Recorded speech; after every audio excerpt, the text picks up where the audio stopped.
हमेशा गुजारिश होती है, ये कभी भी अगर आप चुप करके बैठ जाएं, आप जिस तरह आपका भी अपना शुभ है,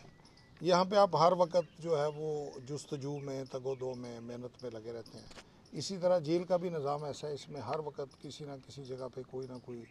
बेहतरी के चांसेस होते हैं, रिक्वायरमेंट्स होती हैं, वो हम कर रहे हैं। और ये जो शू मेकिंग की आप बात कर रहे हैं, इसमें हमने ये किया है कि हमने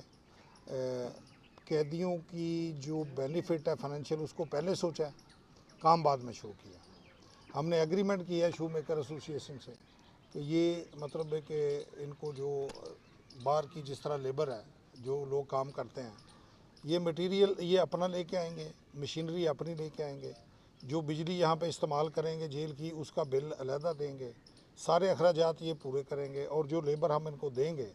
उनको ये उसी रेट से लेबर देंगे जिस तरह बाहर है। यानी इसमें कम अज़ कम भी जो बंदा है 500, 600, 700 रुपया डेली उसको